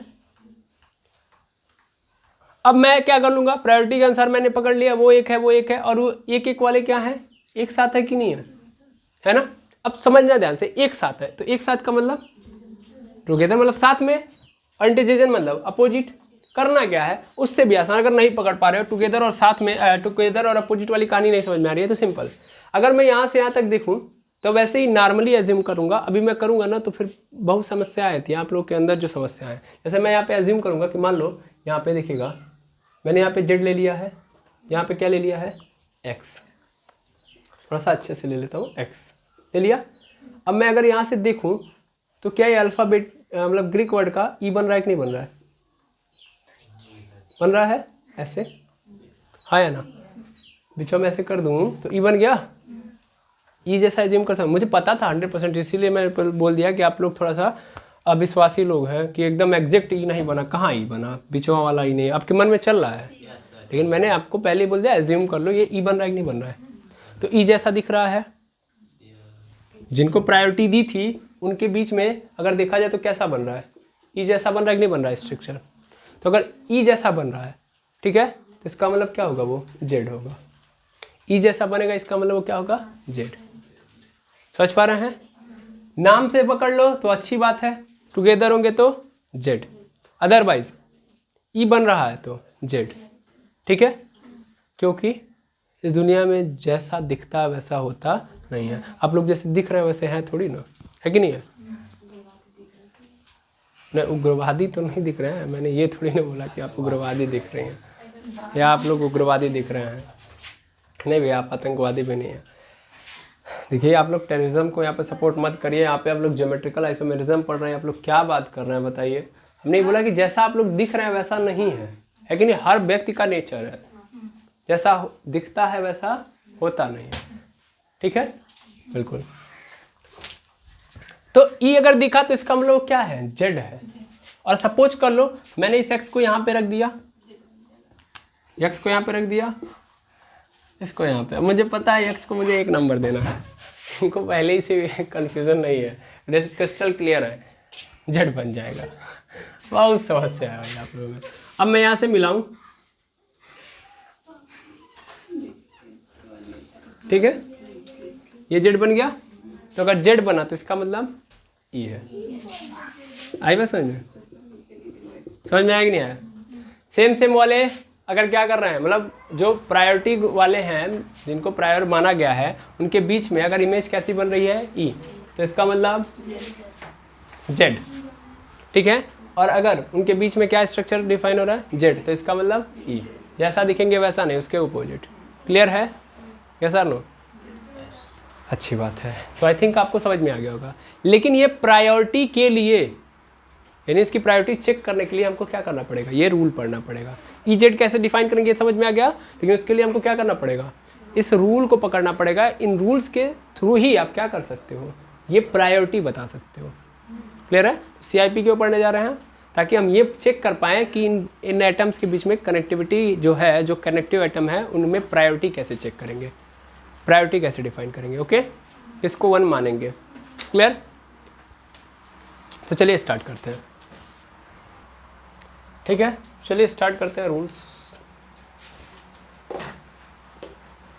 सबसे पहले CIP रूल्स जो होता है वो ये कहता है कि भैया, अच्छा ये किस लिए आया है बता सकते हैं आप लोग? प्रायोरिटी के लिए। अच्छा, बारी बारी बता रहे हैं हम लोग। प्री लॉग और रूल फॉर प्रायोरिटी। प्रायोरिटी, ठीक है, तो प्रायोरिटी हमको चेक करनी है। ओके, अब देखिए सबसे पहला जो रूल है इसका वो बहुत सीधा है। प्रायोरिटी देंगे किसको? तो प्रायोरिटी देंगे हम लोग हायर एटॉमिक नंबर को, बस हायर एटॉमिक नंबर, जिसका एटॉमिक नंबर ज़्यादा वो मोर प्रायर, बस बात खत्म। जैसे अगर हमारे पास क्या आ गया, हमारे पास आ गया फ्लोरीन, फिर क्लोरीन, फिर ब्रोमीन, फिर आयोडीन, आ गया 4। अगर 4 आ गए तो आप बताइए सबसे ज़्यादा प्रायोरिटी किसको देंगे हम? आयोडीन को, है ना, फिर उसके बाद ब्रोमीन को, फिर उसके बाद क्लोरीन को। कोई दुविधा नहीं है, यानी प्रायोरिटी हम सबसे पहले हायर एटॉमिक नंबर को देंगे। अच्छा, मान लीजिए अगर मान लीजिए सेम एटॉमिक नंबर हो गया, तब सेम एटॉमिक नंबर आ गया तब। अब सेम एटॉमिक नंबर तभी हो सकता है भाई, हमने क्या सुना है, हमने ये सुना है कि भैया एटम्स तो चारों डिफरेंट होंगे, तो फिर कैसे ऐसा हो सकता है कि सेम एटॉमिक नंबर हो जाए? तो है तो भाई, हमने पढ़ा है आइसोटोप्स। आइसोटोप्स के एटॉमिक नंबर क्या होते हैं? सेम। आइसोटोप्स के एटॉमिक नंबर क्या होते हैं? सेम। याद रखेंगे। तो सेम एटॉमिक नंबर आ गया अगर, मतलब आइसोटोप आ गया। सेम एटॉमिक नंबर मतलब आइसोटोप्स। तो अगर आइसोटोप्स आ गए तो उस कंडीशन में हम किसकी ओर भागेंगे? तब उनके एटॉमिक मास की ओर भागेंगे। तब किसकी ओर भागेंगे? Atomic mass. तो प्रायोरिटी हम किस अनुसार देंगे? एटॉमिक मास के अनुसार। जिसका एटॉमिक मास ज़्यादा उसको हम प्रायोरिटी ज़्यादा देंगे। ठीक है, एटॉमिक मास को प्रायोरिटी देंगे। ठीक है, मैं अभी सभी रूल्स नहीं बता सकता, एक आध दो ऐसे रूल्स, मतलब 3 रूल्स बता देता हूँ, 2 रूल्स मैं अभी आपके रखूँगा बात के लिए। ठीक है, बाद के लिए क्यों, क्योंकि ताकि आप पहले इन तीनों को अप्लाई कर पाएँ, फिर आराम से आप आगे समझ पाएंगे। ठीक है, अब एटॉमिक मास मतलब इसको आप प्रायोरिटी देंगे। जैसे हाइड्रोजन हो गया, इसका क्या होता है, ड्यूटेरियम होता है, फिर ट्राइटियम होता है। तो सबसे ज़्यादा प्रायोरिटी किसको देंगे, ट्राइटियम को, फिर ड्यूटेरियम को, तब जाके हाइड्रोजन को। समझ पा रहे हैं, बिल्कुल। और तीसरे नंबर की कहानी में हम कहाँ पे आते हैं, तो तीसरे नंबर के रूल्स को हम क्या समझें, ये दो रूल समझ में आ गया आपको। तीसरे नंबर का जो रूल होता है उसको बोलते हैं हम लोग FPD, first point difference. First point difference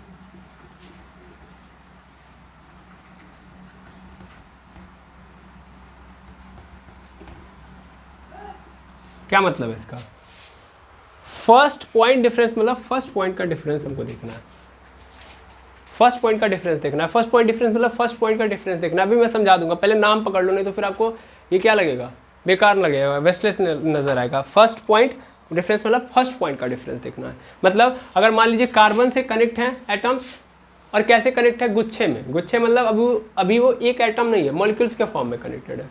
समझ पा रहे हैं, जैसे ये कार्बन है, इस कार्बन से यहाँ पे OH कनेक्टेड है, और इधर क्या SH कनेक्टेड है। समझ पा रहे हैं, तो फर्स्ट पॉइंट का डिफरेंस हम देखेंगे, ना कि इसको पकड़ेंगे। ठीक है, इसको नहीं हमको चेक करना है। अभी तो फिलहाल में सेम लग रहा है, तो फिर कोई दिक्कत नहीं है, फर्स्ट पॉइंट से ही हमारा काम चलेगा। लेकिन हमेशा हमको किसको देखना है, फर्स्ट पॉइंट को। जैसे ऐसे भी हो सकता था कि इस साइड सपोज कर लो, मान लो ये डबल बॉन्ड लग गया, अभी यहाँ पे आ जाओ, C पकड़ो, यहाँ पे CH3 है और यहाँ पे OH है। अब बताओ, चलो OH तो नहीं आ सकता क्योंकि चारों अलग अलग करना है हमको। ठीक है, तो मैंने यहाँ पे क्या ले लिया, H ले लिया। ठीक है, अब मैं अगर चेक कर रहा हूँ तो मुझे क्या करना है, मुझे अगर इनमें प्रायोरिटी चेक करनी है तो हमेशा ध्यान देंगे। अभी इस बार क्या करना है, सिस और ट्रांस वाले में देखो, यहीं से क्वेश्चन भी स्टार्ट कर लेते हैं हम लोग ना। तो सिस और ट्रांस वाले में क्या करते थे हम लोग, सिस और ट्रांस वाले में हम लोग पैरेलल ड्रॉ करते थे, डबल बॉन्ड के पैरेलल लाइन ड्रॉ करते थे। लेकिन इसमें क्या करेंगे, वर्टिकल लाइन ड्रॉ करेंगे। ठीक है, इसको अलग, इसको अलग। अब इधर आएंगे, अब इसमें देखेंगे इसके पास दो आइटम्स है, इन दोनों की कनेक्टिविटी में प्रायोरिटी चेक करेंगे कि इन दोनों में मोर प्रायर कौन है। तो एक है O और एक है S, है ना। हमको फर्स्ट पॉइंट का डिफरेंस देखना है। फर्स्ट पॉइंट मतलब फर्स्ट जो कनेक्ट है उससे, बाकी क्या है उससे हमको लेना देना नहीं है। समझ पा रहे हैं, पहले पॉइंट को पकड़ना है। अब इससे पूरी की पूरी जनता कनेक्टेड हो, उससे हमको लेना देना नहीं है। सबसे इंपॉर्टेंट क्या है, पहला पॉइंट। ये कह रहा है तीसरा रूल। ठीक है, अब ये रहा O, ये रहा S, तो इन दोनों में कौन मोर प्रायर होगा, S, क्योंकि इसका एटॉमिक नंबर ज़्यादा है। इसका कितना है, 8 है, इसका कितना है, 16 है ना। तो इसका मतलब ये मेरे लिए पहला नंबर हो गया, यानी इस एटम को हम पहला नंबर देंगे। इधर आएंगे, CH3 और H है, इसका पहला पॉइंट C है ना। अब आप कहेंगे सर H है, नहीं, ये कनेक्शन किससे हुआ है, C से। समझ पा रहे हैं ना। तो आप अगर मैं CH3 लिख दे रहा हूँ तो आपको याद रखना है कि C से कनेक्टेड है, तो C है हमारा। तो C का मतलब यहाँ पे C हो गया, और यहाँ पे क्या है, H है। C और H में मोर प्रायर कौन है, C। तो इसका मतलब ये मेरा एक नंबर हो गया। ठीक है, अब ये रहा एक नंबर, ये रहा एक नंबर। कैसे है सर, अगर मैं यहाँ पे बनाऊँ तो कैसे बनेगा, Z बनेगा कि नहीं बनेगा। इसका मतलब क्या हो गया, E कॉन्फ़िगरेशन। ये क्या है, E कॉन्फ़िगरेशन। ठीक है, क्लियर है, E कॉन्फ़िगरेशन क्लियर है। Z बना तो E। समझ में आ गया कैसे प्रायोरिटी चेक करनी है, यस और नो। 3 रूल। पहला, हायर एटॉमिक नंबर, अगर सेम यानी आइसोटॉप्स आ गए तो उसमें एटॉमिक मास के आधार पे चूज कर लो, और बहुत सारे लोग आ गए तो फर्स्ट पॉइंट का डिफरेंस देखो। बस इन तीनों से आप चाहो तो पूरा का पूरा खत्म कर सकते हो। ठीक है, बाकी 2 रूल अभी आपको ज़रूरत नहीं है, तो इसलिए मैं बाकी के अंदर नहीं लेके आ रहा हूँ, क्योंकि आप वहाँ पे जाके फंस जाओगे। तो मैं स्टक नहीं करना चाहता हूँ। पहले इस पे बेस्ड हम कुछ एग्जाम्पल देखेंगे, करेंगे, फिर आगे बढ़ेंगे। ठीक है, स्टार्ट किया जाए। बिल्कुल, तो इन तीनों रूल्स को आपने देख लिया, स्टार्ट करते हैं हम लोग।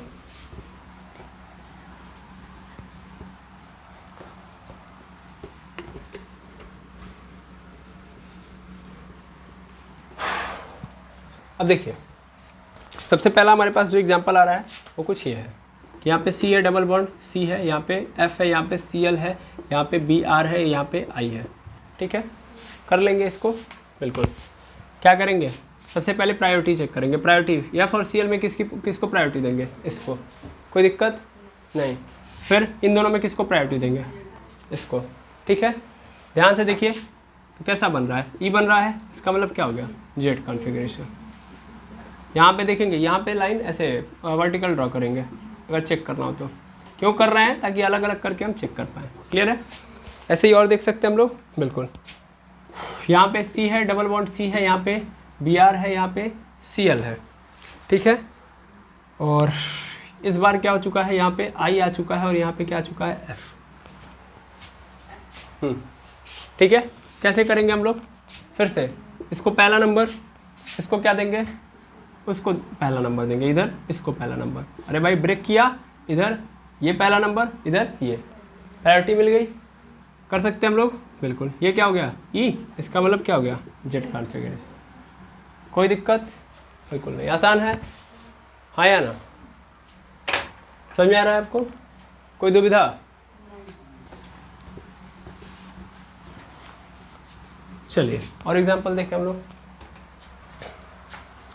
और मेरे पास है यहाँ पे सी है, डबल बॉन्ड सी है, एस एच है, यहाँ पे एच है, फिर यहाँ पे हमारे पास है ओ एच, और यहाँ पे क्या है हमारे पास CH3 है, ठीक है। इसका बता सकते हैं हम लोग, बता सकते हैं, बताइए। तो वही कहानी हो गई, फर्स्ट प्रायोरिटी डिफरेंस, यहाँ पे एस है, यहाँ पे एच है, किसको देंगे, एस को। ये पहला नंबर हो गया, पहले ऐसे ड्रॉ कर लो ताकि ये पता लगे कि अलग अलग है। इधर आओ, इधर देखो, तो इधर ओ है और सी है, तो इसमें किसको देंगे, इसको। तो ये पहला नंबर हो गया। फिर से क्या बनेगा इनके बीच में, ई मतलब जेड कॉन्फ़िगरेशन, है ना। क्लियर है। ऐसे ही और देखा जा सकता है, बिल्कुल। यहाँ पे देखेंगे सी डबल बॉन्ड सी, फिर यहाँ हमारे पास है CH3, फिर यहाँ पे हमारे पास OH, यहाँ पे है F, और यहाँ पे पूरा का पूरा गुच्छा, यानी C, CH3, CH3, CH3, ठीक है। देखिए क्या करेंगे हम लोग, यहाँ पे बता सकते हैं, बताइए। यहाँ पे इनमें से, मतलब पहले बात तो इनमें किसको देंगे प्रायोरिटी, ऑक्सीजन को, यानी ये पहला नंबर। इधर आओ, फ्लोरीन और कार्बन, इसको देंगे पहला नंबर, ये पहला नंबर, ये पहला नंबर। क्या होगा, क्या होगा बताइए, ई कॉन्फ़िगरेशन। ई कॉन्फ़िगरेशन है, ये जेड है, चाहे इमेज जेड बनेगी सर, है ना। ऐसे करके ऐसे, तो ये जेड बन रहा है, इसका मतलब ई कॉन्फ़िगरेशन। और ऐसे भी हम समझ सकते हैं कि अपोजिट डायरेक्शन में है, हाँ या ना। अगर सिस और ट्रांस से समझ सकते हो तो फिर अपोजिट वाला है। अगर तुम पैरेलल लाइन ड्रॉ करोगे तो क्या है, ये अपोजिट है, यहाँ से भी पकड़ सकते हो, अपोजिट है, तो फिर क्या हो गया, ई कॉन्फ़िगरेशन। तो जैसे समझ में आ रहा है वैसे पकड़ो। पैरेलल लाइन ड्रॉ करोगे तो फिर अपोजिट मिल गया, तो फिर ई, और अगर सेम में हो गया, यानी मतलब सेम साइड में, तो फिर जेड। क्लियर है। और देखा जा सकता है, बिल्कुल।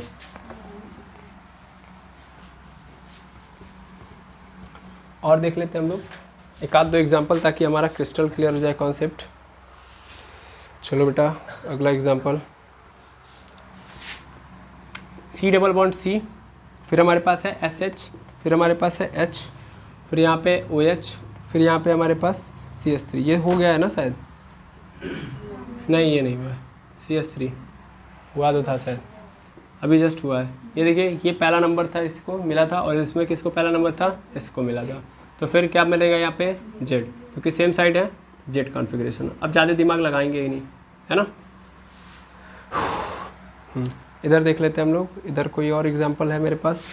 तो इसके बाद मेरे पास अभी फ़िलहाल में कोई ऐसे अप्रोप्रिएट एग्जांपल नहीं है। अब इसके लिए हमको किस पे जाना पड़ेगा, रूल नंबर 4 पे। रूल नंबर 4 और रूल नंबर 5, उन दोनों को जब हम सीखेंगे तब जाके हम आगे बढ़ सकते हैं। लेकिन फ़िलहाल में आपको नॉर्मल स्ट्रक्चर का जेड कॉन्फ़िगरेशन निकालने आ चुका है। ये सर नो, तो अभी फ़िलहाल में आप कैपेबल हैं, क्योंकि हमारे वहाँ के जो लोग हैं, ये लोग टेंशन में चल रहे हैं। चलिए ठीक है, आज की क्लास हम इतने पे रोकते हैं, ठीक है। मिलते हैं नेक्स्ट वीडियो के अंदर। थैंक यू वेरी मच एमस, थैंक यू।